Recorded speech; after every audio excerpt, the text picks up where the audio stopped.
In 1691, Simon Belmont defeated Dracula by himself, but it was not without consequence. Simon was deeply wounded in the battle against the Count, and unbeknownst to him, the damage went beyond physical injury. With his last breath of life, the monstrous vampire had managed to place his curse on Simon, and on him it lingered, silently, slowly consuming him.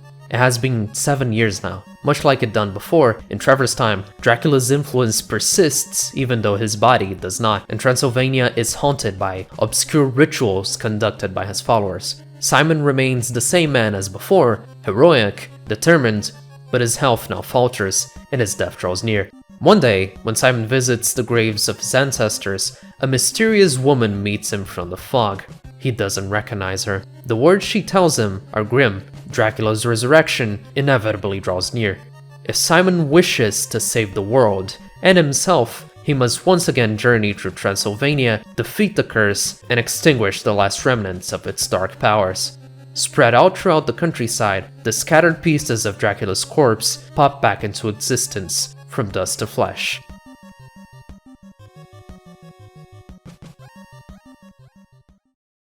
Castlevania II: Simon's Quest was released for the NES in 1988, less than 2 years after the first game. In Japan, it's simply known as Dracula II: Seal of the Curse. At first glance, this is confusing because the name of the series is Akumajo Dracula, not just Dracula. The reason they did it is Akumajo means Demon Castle, and the Demon Castle is not a big focus in Castlevania II. So in Japan, they just removed Akumajo and kept Dracula because that's the thing that actually sticks, and then put a Chu in front of it, which is really fucking funny. The localization team either didn't get the memo or thought it was stupid, so in the West, Castlevania II is still called Castlevania, even though the titular Castlevania isn't actually very much present. We will visit its ruins eventually, but most of the game takes place outside it, in different villages and regions of Transylvania. Castlevania II is a classic Vania, technically speaking, but it goes for something very different. Rather than putting you in a gauntlet of linear levels with challenges and bosses,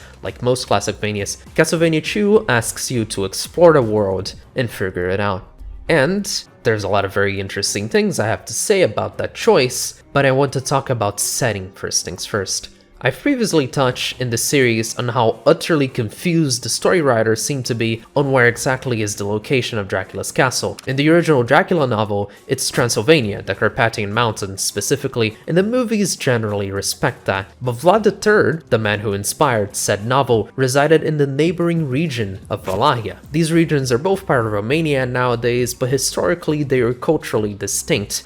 In some games, like Castlevania III and Curse of Darkness, Wallachia is the setting, which I think makes the most sense. But in other games, especially the earlier titles, the setting is said to be Transylvania instead. That's the case for the Christopher games and the Simon games too. This inconsistency is probably due to a general lack of care or cohesion. You can tell that writing was not a priority for Konami, especially in these NES games. But lore-wise, it can be explained away by virtue of the castle moving. The representation of the Demon Castle is also pretty inconsistent, which I've also discussed. It shifts and morphs every time it's reborn, but it also apparently changes locations. Sometimes it's on a cliff, but other times it's on a lake, and nobody other than me seems to really give a shit, but these constant changes can also serve to explain why some games take place outside Wallachia. Like, maybe the castle does go to Transylvania sometimes, and then it all makes sense.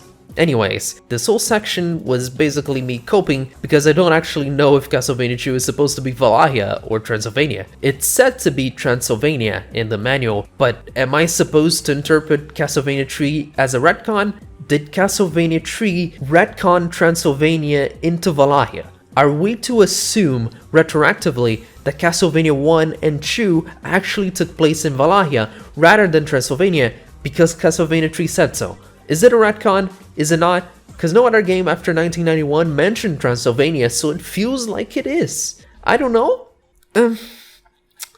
I'll still nerd out about history, of course. The centuries after the original death of Vlad III, or Dracula in our universe, were of significant political turmoil for Eastern Europe. The successors to Vlad were unable to continue his campaign of revolt against Ottoman rule, though it would later re-emerge at the end of the 16th century, just after Christopher beat Dracula, in a major war between the Ottomans and literally everyone else on the Christian side, including both Wallachia and Transylvania, which was only semi-independent at the time. The major powers on the Christian side, though, were the Holy Roman Empire, and especially the Habsburg monarchy, which had a lot of interest in safeguarding its easternmost territories from Turkish heathens. Transylvania and Wallachia just so happened to be right in the middle of a tug-of-war between two grand empires. The late 17th century, which is Simon's, saw much more of such conflict. The Great Turkish War between Europe and the Ottomans managed to get Transylvania back into Hungary, this time as a vassal to the Habsburg family. Wallachia would stay with the Ottomans for a little longer.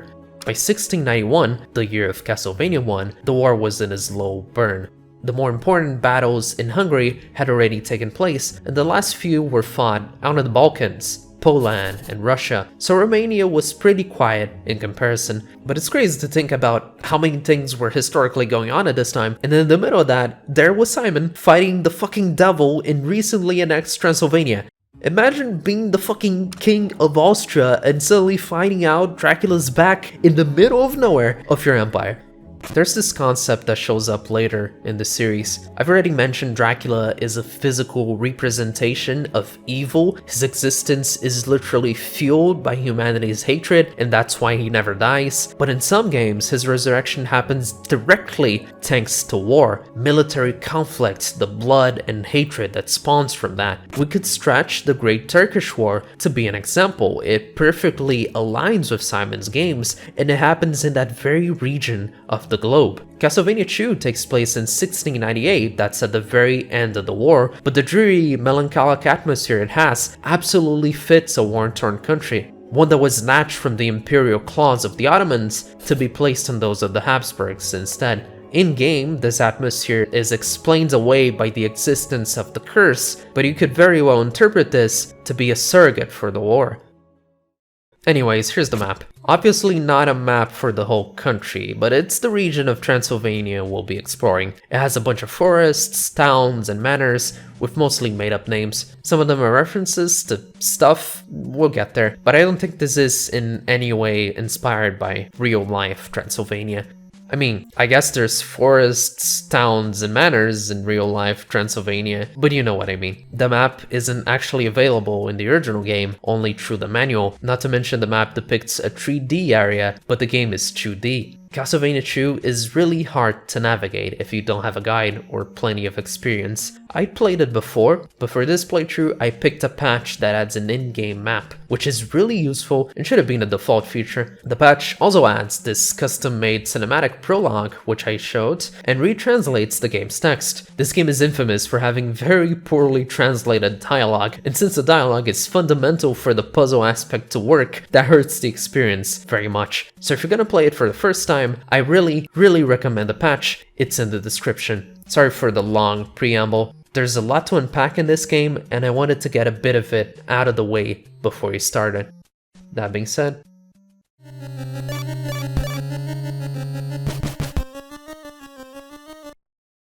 this game sucks. Castlevania 1 and 3 are great classic Nintendo games, but for Castlevania 2, Simon's Quest, the game designers obviously were not thinking straight.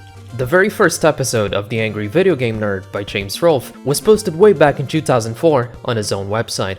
It's over 20 years old at this point, but I think it's still very much ingrained in popular discourse. Castlevania 2 is a weird game. I'll be focusing on that weirdness quite a bit, and it gets a lot of flack for that. James's complaints include the day-night cycle and how annoying it is, the grinding, and the overall cryptic nature of the game. All valid criticisms. His opinion on the game comes out overall very negative, and that reflects on how Castlevania 2 is generally perceived. To be clear, the nerd is a character. When writing these videos, James tends to be deliberately negative and he focuses on the bad stuff to make funny jokes. His videos aren't really neutral reviews of the games he's covering, more so comedy skits about retro gaming. Still, I think it's generally agreed that his take has shaped how people talk about the game, and I want to take a look at that. Is Castlevania Shoo a bad game? Is it a bad Castlevania game? What does it do wrong?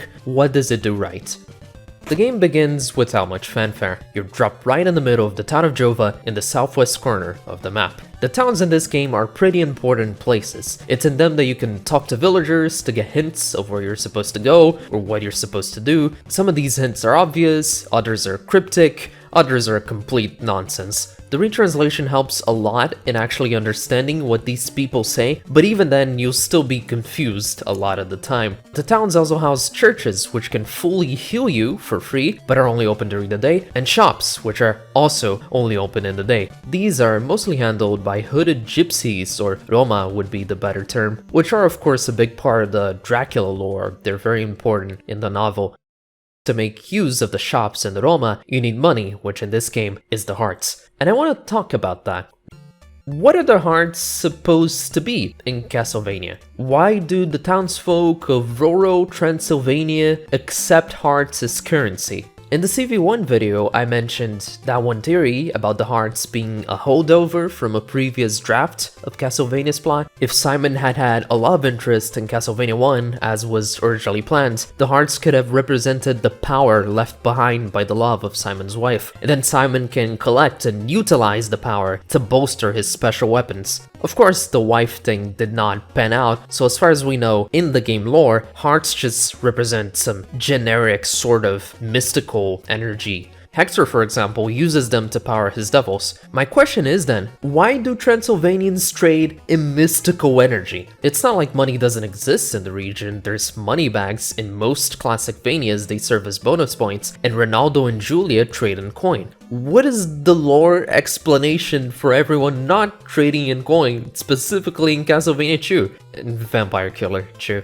To play devil's advocate, I guess it isn't too far-fetched to assume that the people living in these creepy lands would have some use for magical power, I guess. I mean, money probably isn't that useful either, considering the country looks to be in shambles. I don't even know what you could buy around here if you had money. We don't see any markets. I mean, what use does Giulia Laforese even have for money up in the mountains where she lives? Neither option makes a whole lot of sense, but Castlevania 2 does strike me as weird still, because it's one of the only games that uses hearts as money. This means the resource for buying stuff and using some of the sub-weapons is the same, which is not an issue in this game, just unique. Again, Vampire Killer does do this as well, but barely anyone has played that. The real reason CV2 uses hearts as money, I would guess, is they probably wanted to keep it simple, which is fair. So anyways, we needed money to buy stuff, and if you go rightwards, you head into Jova Woods to find your first skeletons and werewolves. In broad daylight, apparently, which puts into perspective how dangerous these lands are right now. You'll quickly see the gameplay is the same as it was in Castlevania 1. The controls do feel a little less tight, maybe a little slippery. It's hard to describe, but it feels like maybe a different team from last time developed this one. The mechanics are similar enough though, just whip them up and get the hearts they drop. The only weapon we have for now is the letter whip, and unlike in previous games, upgrading the whip here actually takes some work. This game is pretty open, and we could move forward if we wanted, but it's generally a good idea to farm a bit before heading out. And as I'm doing that, you can see another big mechanic in this game, the day-night cycle.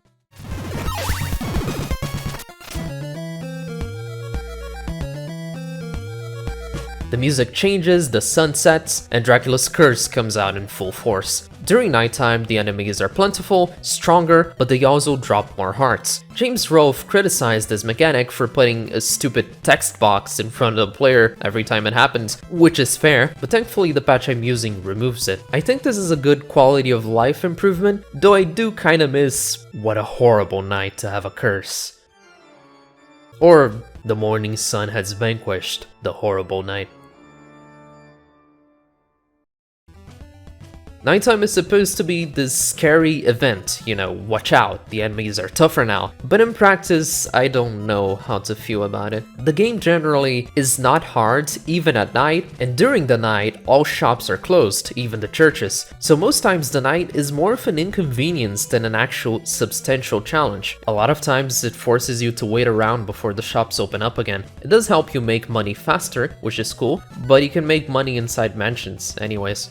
After banking 200 hearts, you have enough for Jova. Here you can buy holy water, the thorn whip, and a mysterious white crystal from one vendor on the streets. The holy water works strangely in this game. It doesn't consume hearts, and it doesn't splash, it just kinda disappears after hitting the ground. It's not very useful honestly, but it's the main method of revealing hidden passages. The Thorn Whip is an upgrade to the whip, which makes it longer and stronger. I think the game implies Simon is buying a different weapon entirely, rather than a new form of the whip, which is not really in line with current Castlevania lore, but whatever. I bought it in this run, but honestly, the Thorn Whip is not actually worth buying. You can get another better whip pretty soon, so you're better off just saving for that one.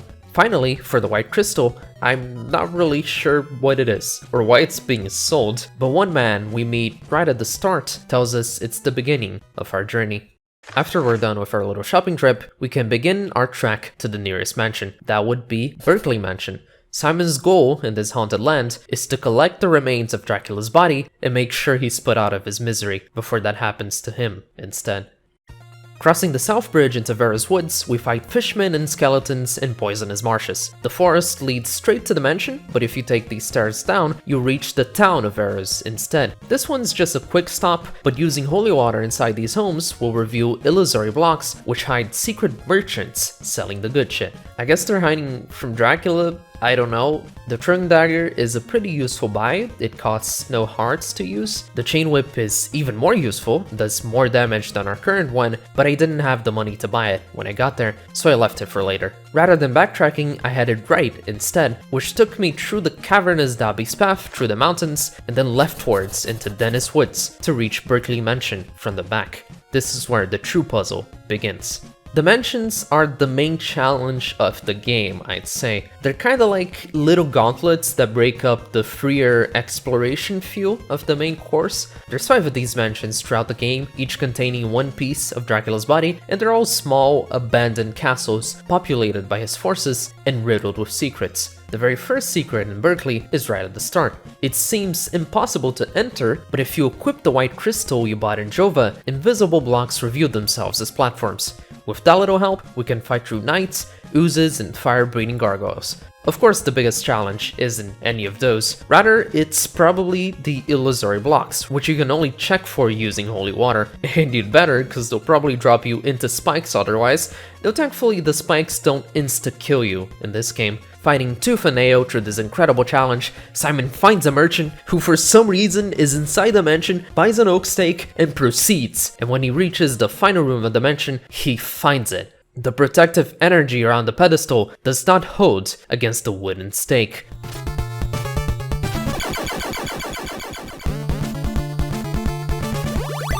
Through much hard work, Simon finally obtains the first of 5 relics, Dracula's Rib.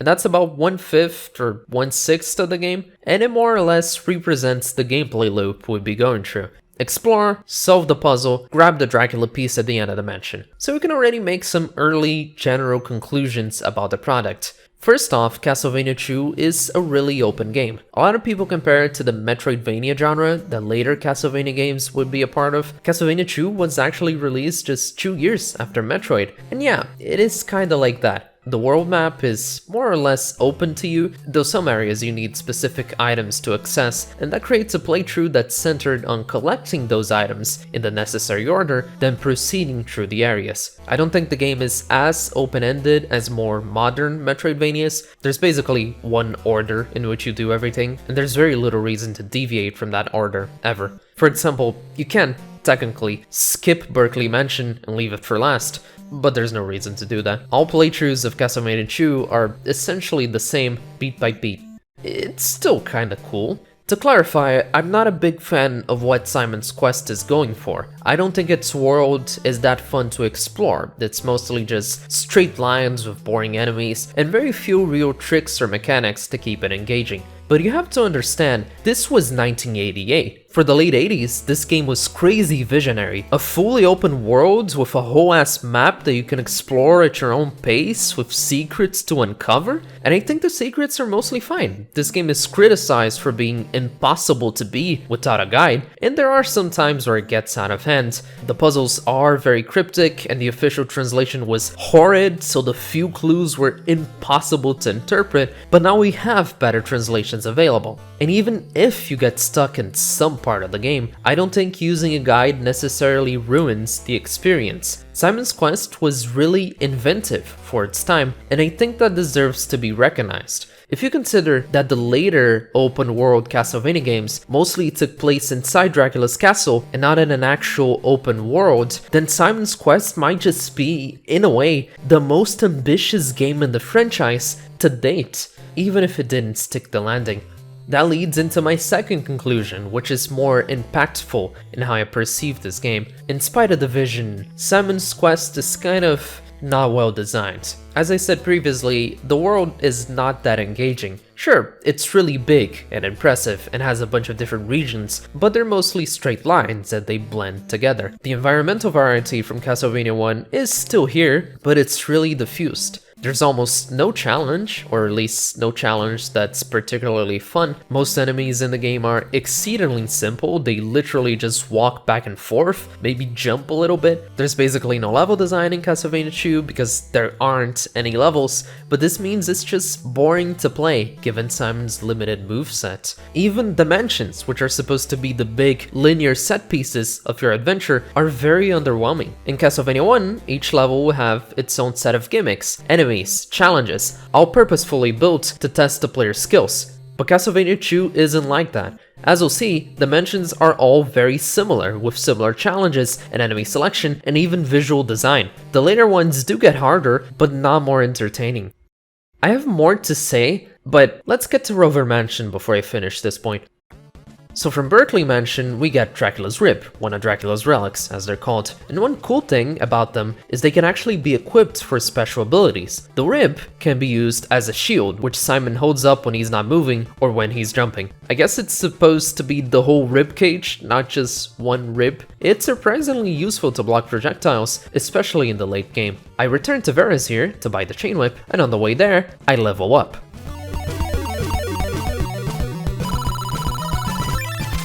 Yeah, you can level up in this game. It's a very rudimentary experience system. Basically, you can get XP points by collecting hearts, but you can only level up once per sixth of the game. Generally speaking, after you level up, you'll stop getting XP, and you only start to get XP again after the next mansion. That's 6 level ups total, which I don't believe I reached in this playthrough. It actually takes quite a bit of grinding for you to do so. Leveling up isn't that impactful, but it slightly increases your health points and fills up your health bar when it happens. After sunrise, I bought a chain whip, and some townsfolk told me that I should be going to Aljaba. So that's where we're headed. Aljaba Woods can be reached by going right through Dobby's path, across the mountains, fighting through floating eyeballs and spiders. The upper route leads to the town of Aljaba, and after another sunrise, we can do one more shopping trip. Here we buy some laurels, which will be useful later, hear a vague hint about Dracula's eyeball, and trade our white crystal for a blue crystal. The blue crystal is probably the first big mystery in Castlevania 2. No NPCs tell you what to do with it. As far as I'm aware, the only tip is in a clue book, which, yeah, I hadn't mentioned those, but there are clue books spread throughout the game which give out little hints that may or may not help you out. And this specific one, it's in Aljaba Woods, and it tells you, when the sapphire hits the sand of a lake beach, the earth will swallow the water. Before you go there, it's a good idea to buy garlic here in Aljaba, to then head to Carmilla's cemetery. This region is a dead end that seems pointless at first, but if you drop garlic here, as some hints suggest, a mysterious woman will appear to give you a silver knife. I guess garlic is their signal, I don't know. The silver knife is a stronger version of the knife, which consumes 1 heart per use. Backtracking to Aljaba and then heading onto the lower road, we can reach Yuba Lake. On the other side of the shoreline lies Rover Mansion. our second target.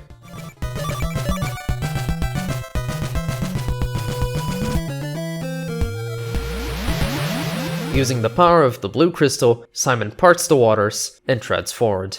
Rover Mansion is even more straightforward than Berkeley, no big tricks. Jump through an illusory wall to find a steak vendor, make sure you have enough hearts to buy it, waste gallons upon gallons of holy water to make sure you don't fall through the floor, then find a Dracula piece. I did game over in this place thanks to the spikes, which sent me back to the nearest town and reset my hearts, which was rather annoying, but I got back there quickly. After that, you just gotta climb to the top to find Dracula's heart. Very simple and easy. And like I was saying before, that's what I generally dislike about the mentions. You'd think the developers would have used them as an opportunity to present more traditional, more curated Classicvania design, but no, the mentions are all basically nothing burgers. They're very, very basic, which is a shame. I know I'm being really negative overall on many aspects of Simon's Quest, but to clarify, these are not fully representative of my overall take on the game. I will be getting there, but we need to move through the rest of the game first. So our next target is Brahm's Mansion, which is northwest of Jova, the starting town.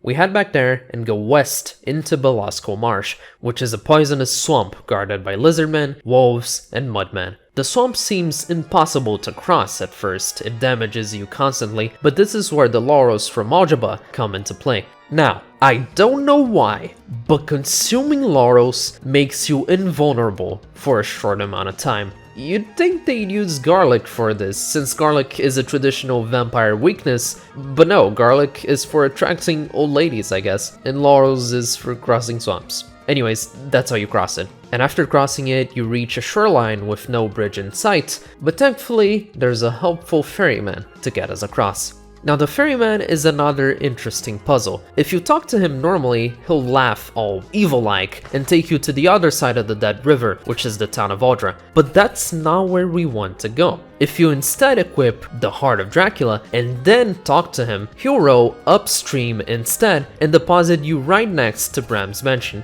The hint to that, by the way, is in Rover Mansion. I don't know what this is supposed to mean, story-wise. Who is this ferryman? Why does he require the Heart of Dracula to take you to the right place? I don't fucking know. He'll show up again in other games, and the idea of him probably comes from the Greek myth of the ferryman Charon, who would guide souls down the river Styx. It's likely that this guy is some sort of immortal being, like Death, but an ally to the Belmonts instead of an enemy. Brahm's Mansion, by the way, is likely named in reference to Bram Stoker, the author of the original Dracula novel. A lot of the names for places seem to be references. For example, Berkeley Mansion takes the name of an actual English castle, and there's a graveyard called Vlad Graveyard later on. It's a pretty loose naming scheme they're going with. I don't think the name choices actually mean anything, other than sometimes little nods to the vampire mythos or real life. Anyways, Brahm's Mansion is very vertical. It's green, it has enemies, yeah, spot the vendor, buy the oak steak, kill some bats, and then waltz forward to meet... fucking Death? Oh, okay. So we can get the eyeball now, which can be equipped to spot hidden items inside blocks, and then we move back to beat the boss. Yeah, that was a boss. There's very few in this game, and they're all severely underwhelming. Death, for example, is completely optional. You could literally walk past him twice if you wanted, which is a bit crazy considering he's one of the most important beings in this series. I would honestly recommend skipping him because he's just really boring to fight. You can easily beat him with sub-weapons, especially the Sacred Flame. I didn't have the Sacred Flame yet at this point, but even then, well, you can look at it for yourself. Yeah. He does drop the Golden Knife, which is the strongest version of the dagger that consumes 2 hearts per use, and it's a cool reward, I guess, but I wish they programmed an actual fight instead of a dumb enemy with a lot of health. By the way, if you want, you can buy another steak on your way out to save time on the next mansion. This is true for all mansions in the game, but it's especially easy here since the vendor's right in the way. I chose not to do it though.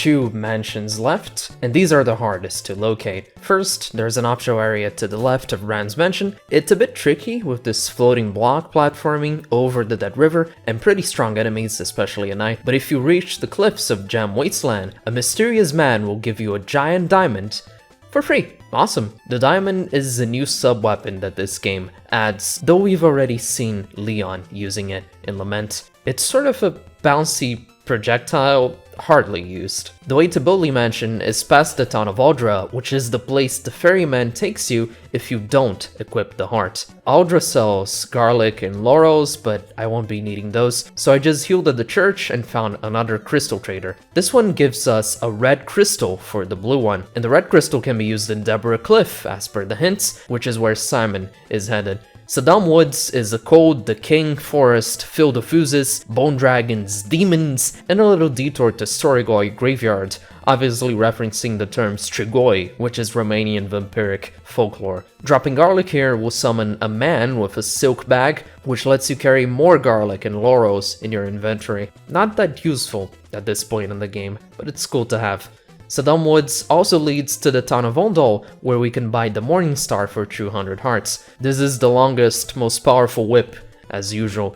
The path to Deborah Cliff is filled with spirits and mummies, but they're no match. As Simon approaches a dead end, his greatest challenge yet awaits him, the most insane puzzle of Castlevania 2.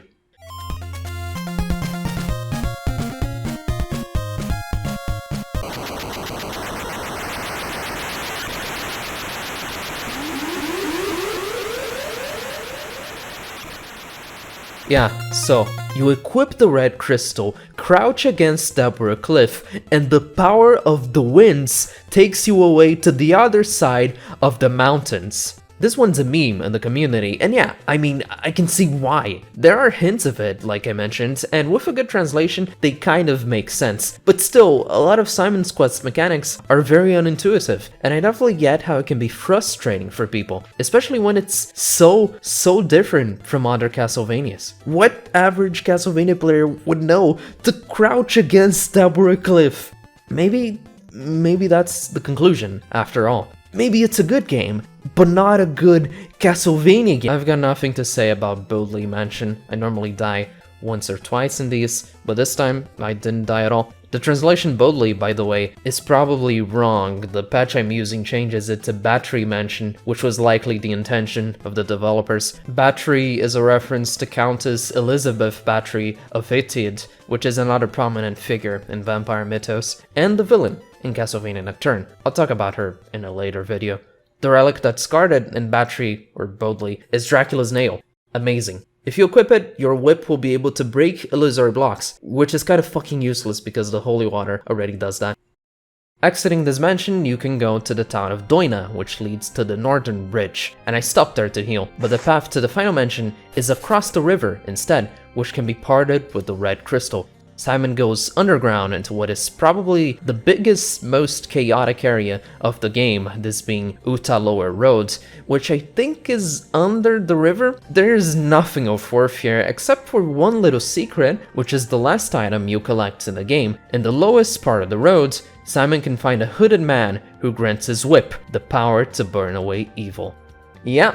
New Vampire Killer transformation. This makes it burn from tip to grip, and it does a ton of damage. Simon isn't the first Belmont to use something like this. Leon also had elemental whips in Lament, though those were implied to be weaker than the standard Vampire Killer, not stronger. And Christopher and the non-canon Sonia could both shoot fireballs from the tip of their whips. The whip is an alchemical artifact. It's innately connected to the elements of the world, so it makes sense that it could achieve a form such as this one. And it looks cool as hell. Heading eastwards out of the mountains, we cross the Divas Woods, Fire Elementals, and the Joma Marsh, which is the biggest one in the game. On the other side of it lies Laruba Mansion, and also Carmilla Cemetery, which is where we got the Silver Knife just before Rover Mansion.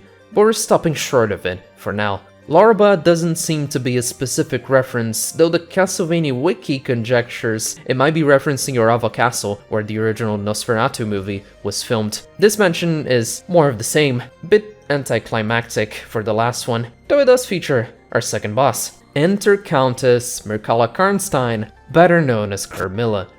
So to talk about Carmilla, I'll have to go on a big tangent here. Full spoiler warning for the 1872 gothic horror novella Carmilla, and for Hammer Film's adaptation of it, The Vampire Lovers. The novella is public domain nowadays, you can find it for free by just googling it, and it's really short, just 20-30,000 words. If you're a vampire horror fan, I really recommend it before you continue, it's really good. And if you don't want the spoilers but still want to watch the video, just skip to the next section of the progress bar. Carmilla, why do you always sit in the shade? The sun is too bright for me. It hurts my eyes. So Carmilla is really interesting. It was written 2 decades before Dracula and is a very likely inspiration for it. It's set in 19th century Styria in what at the time would have been the Austrian Empire. The protagonist, Laura, is the daughter of a wealthy, retired Englishman living in the countryside. She's all sad and alone because there's no one around to talk to her, and she wants a friend. And eventually, by chance, Laura meets Carmilla, a silent, broody girl who's involved in a carriage accident and then left behind by her mother so she can recover in Laura's mansion. The two become friends, then a little more friends, but day by day, Laura feels weaker, while Carmilla keeps acting stranger, sleeping all day, then sleepwalking in the night, and being really annoyed by religious chanting for some reason. Yeah, Carmilla's a vampire. Every now and then, Laura has nightmares of a cat-like creature entering her room and sucking the blood from her breast. Carmilla's feeding off of her and seducing her into accepting it.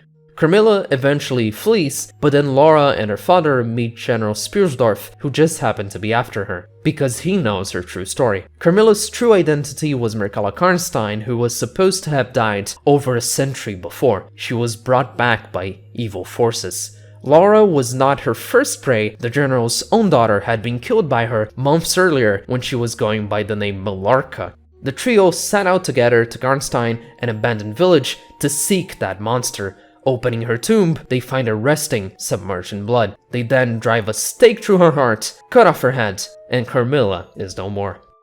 The story ends with Laura traveling through Italy to recover from the trauma. Having lost her friend and lover, she never does. The story is really interesting to me, and I know it may not sound that cool or complex, especially with how fast I summarized it, but it is. I like how short and to the point Carmilla is. It only does strictly what it needs to do from a storytelling perspective. Mysterious woman does spooky stuff, and we slowly unveil that stuff until she's dealt with. We know right from the get-go that she's a vampire with the foresight we have, but back then, this story must have been pretty mind-blowing and even a bit terrifying. And another really cool aspect I like is the homophobia. Okay, obviously that's not a cool aspect that I like, but it's interesting nonetheless. Carmilla is aggressively lesbian. She specifically targets women, and she doesn't just attack them, she flirts with them and seems to have actual romantic feelings for them. The movie I've been showing even extrapolates to add steamy, naked scenes to the mix. The author, Sheridan Le Fanu, is pretty clearly trying to portray lesbianism in a negative light. Carmilla's lesbianism is a negative thing. Laura does feel seduced by her, the writing says as much, but it's always accompanied by this feeling of unease, of doing something wrong or unholy. Not because Carmilla's a vampire, but because she's gay. I don't think I need to tell you about how very, very common it is for villains in media, even cartoons like Disney, to be portrayed as flamboyant or kinda gay or gay adjacent. There's a bunch of pages on TV tropes just for that. And this is especially common with vampires, of course. For example, a lot of people read some of Dracula's scenes in his own novel, especially with Jonathan Harker, as kinda a little Jew-friendly. Vampires are often depicted as very sexual creatures, partly because of how intimate the act of blood-sucking is, and this is also often extrapolated to homosexuality. Of course, nowadays, that aspect of vampires is more so embraced than villainized. Yeah, I really recommend the book. It's short and good. The movie I'm showing, Vampire Lovers, is cool as well, but it makes the baffling decision to tell the story chronologically, which completely destroys the mystery of who Carmilla is or what she's doing to Laura. I don't know why it fucking did that. It's so stupid and doesn't add anything to the plot. Shame on you, Hammer Film. Anyways, I talked a lot about Laura, but she doesn't actually show up in this game. Carmilla does, and her shape is interesting. Rather than having a human form like in the actual story, she's a giant floating mask that cries blood or fire, and the tears explode.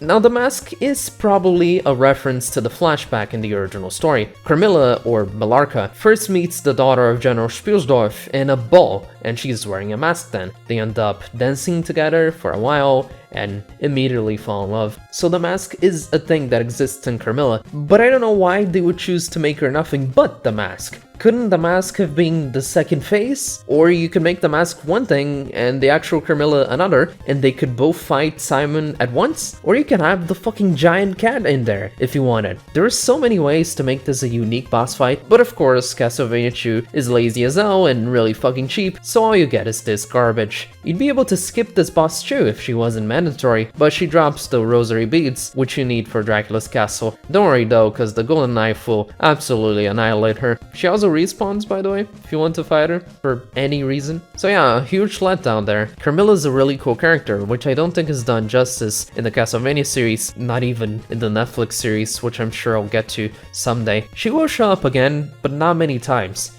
I still like having her here though, she's a nice addition.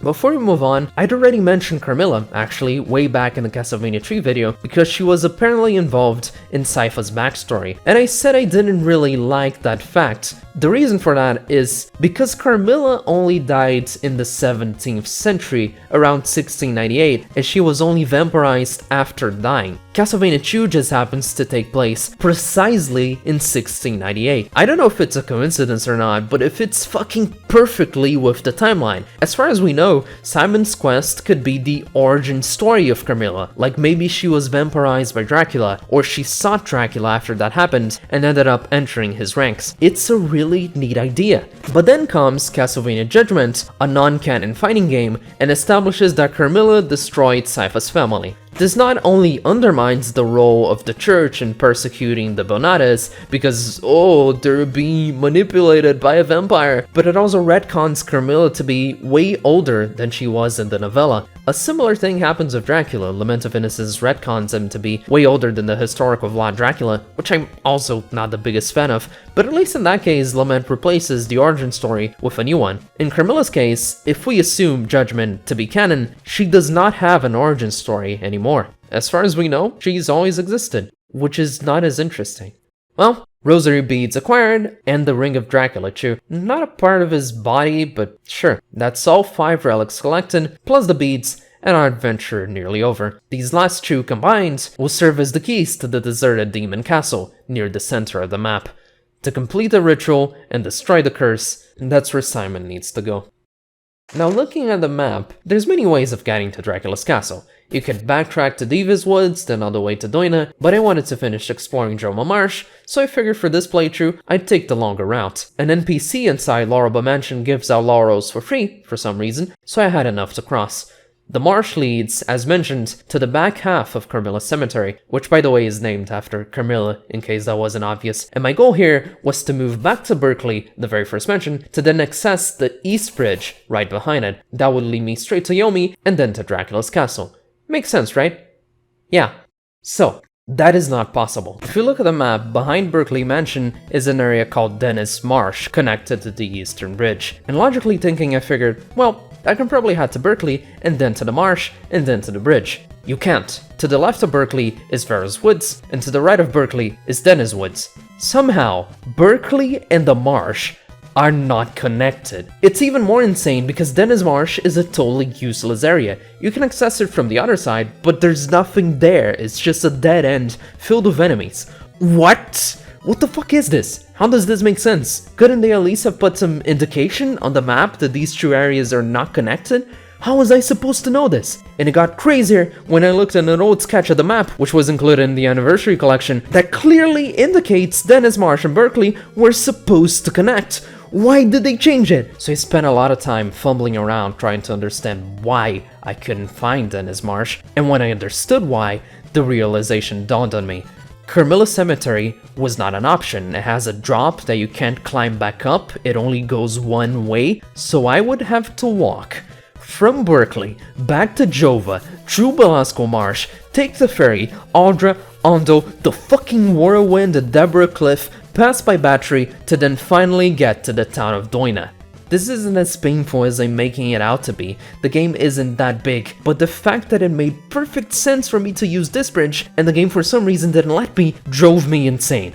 So, I started my journey. Oh, and just before I left Dobby's path, I grabbed the hidden Sacred Flame, which I'd missed. It's like holy water, but actually useful. Really good against bosses.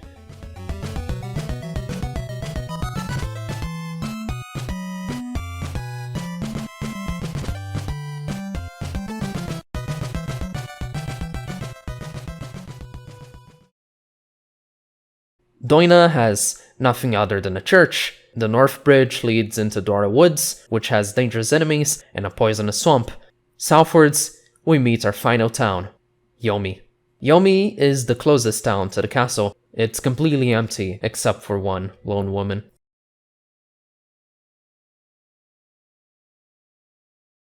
Blood Graveyard, which I mentioned before, is more of the same enemies. The west bridge is the very last we'll cross. It's normally barred by solid blocks, but if you have the beads and the ring, you'll be able to destroy them. The walk to the castle, other than the music, is eerily silent. Decrepit ruins greet Simon, looking almost nothing like they did just 7 years before. Like the manors all around the country, populated by monsters, this structure remains utterly abandoned, a dead monument to a dead count. Yet it's also here that this curse remains strongest. The Belmont, feeling it sap away the little that's left of his life, undauntingly pushes forward. Uniting the relics upon a dusty altar, he calls forth the spirit of Dracula just to beat the shit out of him one last time.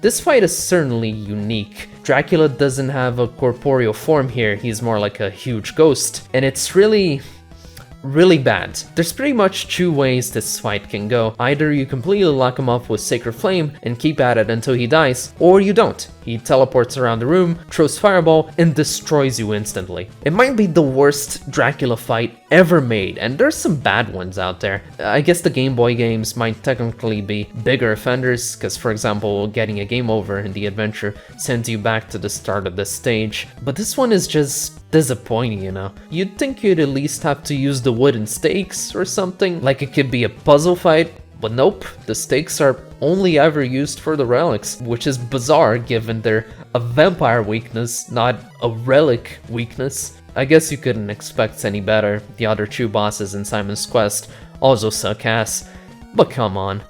It does make sense lore-wise. It makes sense for Ghost Dracula to be way weaker than the actual Dracula.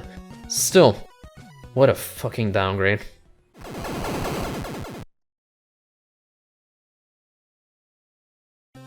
Castlevania 2 has 3 different endings, which was new to the series. There's the bad ending, the good ending, and the neutral ending in between. And it works kinda like Metroid if you're familiar. The ending you get depends on your playtime, specifically how many in-game days it took for you to beat it. For this playthrough, I did 11 days, so that's the neutral ending. Simon manages to defeat Dracula, but the wounds he suffers are far too great. He also dies shortly after. If you take 15 days or more, you get the bad ending, in which the curse of Dracula is destroyed forevermore. How is this the bad ending? And the good ending, which you get when you take 7 days or less, says that Simon won, but nothing about the curse being defeated. What? Why is the bad ending the best out of all of them? And why does it look all grey and sad when it's literally the best one? Well, it's pretty widely agreed that the texts for the endings were probably mixed up.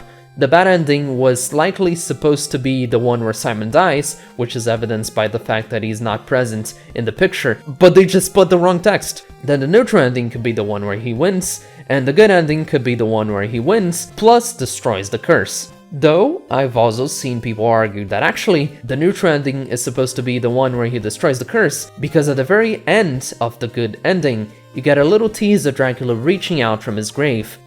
He survived.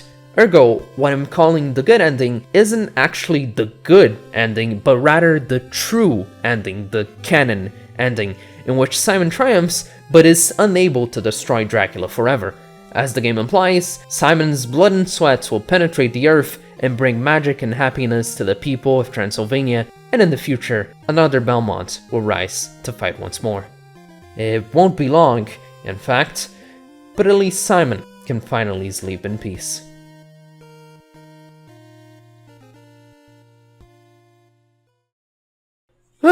Had a lot to say about this one. It is a long game, comparatively. To wrap things up, I think Dracula's grave at the end is really strange. Why would he have a grave? I don't know. Castlevania 4 also does it, and it doesn't make any more sense. It also lists his date of birth as 1431, that's Vlad Dracula's date of birth in real life. And this is obviously completely retconned now that Matthias Kronqvist exists. The game has a password system, which is unique. I used the password generator online to record some extra footage. Pretty useful. Simon wears armor in this game, evidenced by the box art, which is also new. I've seen people theorize that it's because Simon is weaker this time around, you know, being slowly consumed by the curse, so he needs the extra protection. I like that justification, but I don't know if it's that deep. More importantly, what do I think of Castlevania 2 Simon's Quest? Well, it is a game. It has good music, it added bloody tears to the series. It looks good.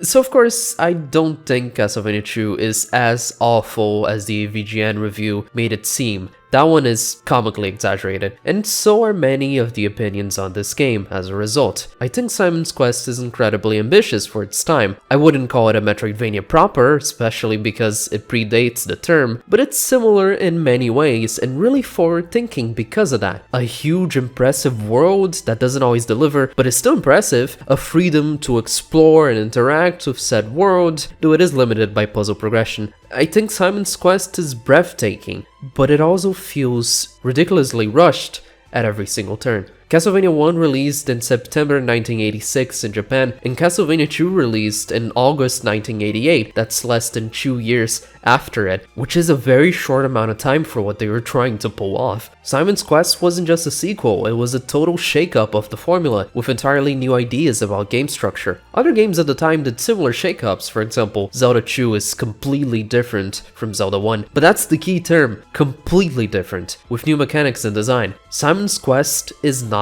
that. It's still Castlevania at its core, they just picked those traditional Castlevania mechanics, strapped into an exploration puzzle game, and tried to make it work. And they didn't have the time to make it work. Puzzle solving and riddles do not inherently complement Castlevania gameplay, and vice versa, it's not designed for that. Simon's Quest is not an exploration puzzle game, it's a Castlevania game that has elements of an exploration puzzle game, without enough consideration, or thought, or time from the development team. And it shows. Not even Vampire Killer went this far, and already thought the key collecting was a bit out there for the series.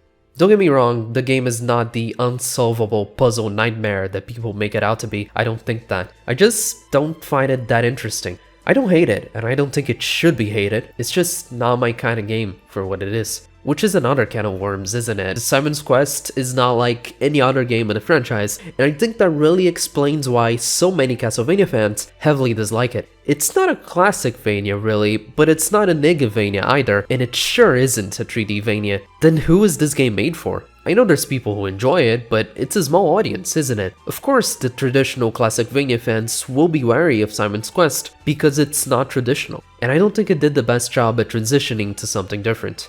Castlevania 2 could have been absolutely mind-blowing if it had gotten more development time. Like, yeah, it still wouldn't please a lot of Castlevania fans, but imagine 1 extra year of development, or more people from the original team from Castlevania 1. Imagine mansions that are designed like the levels from Castlevania 1, each unique and fun. Imagine the overworld designed like that, even if it's still linear to an extent. That would have been crazy. That could have been, unironically, the best Classic-vania ever. But it didn't happen. At least we got Castlevania 3, which is pretty cool, but, well. To summarize, I believe a lot of the discourse around Simon's Quest focuses on really superficial issues, like the riddles, the bad translation, the day-night cycle. All of those are important, but the reasons I have to now love the game are much more fundamental. The extreme lack of polish and care in every area of the game, and the fact that it's fucking weird and doesn't do a good job at executing its weirdness. Still, the game has really fun ideas. Love the concept of seeking out Dracula's pieces, and even doing it too. I think once you get the game down, once you know where you have to go without needing any guides or hints, it can be really fun to blast through this game. That's another thing, it's easy, it's really easy. I think I only got 2 or 3 game overs in this playthrough, and it was mostly me fooling around in stupid ways. There's also barely any punishment for the game overs, and all that works in its favor. Simon's Quest is pretty chill and relaxing to play, kinda like Castlevania 1 for me. I think it's always fun to revisit, but then it's not as fun as Castlevania 1 or Castlevania 3, which I consider much better packages with actual top-of-the-line game design. I kept thinking when writing this video, which do I prefer, Vampire Killer MSX or Castlevania 2? And I'm not completely sure. I like Vampire Killer, legit, but it sucks absurdly that it has no continues by default. Castlevania 2 has a similar dynamic to Vampire Killer, you know, collecting items and such, but I don't know, it feels a bit too big and empty for its own good. But then, Castlevania 2 tries way crazier shit than Vampire Killer, which I do like. I like that it has towns and shops and a world map, even if they're not implemented very well. These games are similar in that they're both very flawed distortions of the Castlevania formula, which tried to make it more open, but could have used more time in the oven. And I don't have an answer yet as to which I prefer. Yeah, so that's my verdict for Simon's Quest. A very confused, cool game, but it could have been the very best. To cap off the video, there is a novelization of Castlevania 2 published in Worlds of Power Volume 4. Worlds of Power did other novelizations like the Mega Man 2 one, which is really trashy. This novelization is fully inconsequential to the game lore, so I'm gonna go over it pretty quick. It follows the epic story of Timothy Bradley, an 8th grader who's a really good Castlevania 1 player, and he's so good that Simon Belmont himself appears in his school from the world of Castlevania and asks him to help in defeating the resurrected Count. When they get to Castlevania, Timothy finds out he has just a single day to collect Dracula's parts and destroy him. This is just a silly kid's book. There's honestly nothing special about it, it's just subpar self-insert fanfiction. Thankfully, the book does time skip most of the mentions, so it ends up being a pretty short story. It had some interesting details. The curse in this adaptation manifests as Dracula attempting to possess Simon, and every now and then Simon starts acting strangely and Timothy has to call him back to reason. Death shows up, though he's called Thanatos, and he's a really buff dude who's the lord of ye old nasty dimension, where all monsters come from and return to once they die, meaning he's stronger than Dracula. Wow. Carmilla did not show up. Simon has a kidnapped girlfriend in this book named Linda Entwistle. She was actually kidnapped back in the events of Castlevania 1, but Simon never recovered her and she acts as sort of a guide through the journey, sending cryptic messages and such. I think she's inspired by the mysterious woman in the game's prologue, but she also brings to mind Simon's other girls, of course, Selena and Mina. Probably not a conscious reference, this novel is very surface level. And finally, I think the little arc Timothy goes through is kinda cute. You know, he starts out being a whiny kid who doesn't want to do anything other than eating chocolate, but then he loses his chocolate in the swamp and mans the fuck up, solves stupid riddles, and defeats Dracula in the end when they join up his parts, and he finally returns to his world to become a better person. Like I said, it's not horrible, but you know, it's a low effort third-party product, really not relevant at all. Just thought I'd add it to make the video complete. Okay, after 3 full-ass parts, that is finally it for Simon's Quest. That was about as thorough as I can be on his media, so I'll be moving on. As always, check out my coffee if you feel generous. Man, this one was really tiresome. The next canon game is Harmony of Dissonance, which will be rather different. I might take a while to get to it. A lot of the Igavanias I have not played yet, and I like to knock most of them down before going on with the series to have a more complete understanding of it. And obviously having free time in college is a tricky thing, but I'll get to it, don't worry. In the meantime, there is one non-canon game for me to talk about, and maybe I'll make a video on a different topic again. I don't know. Bye.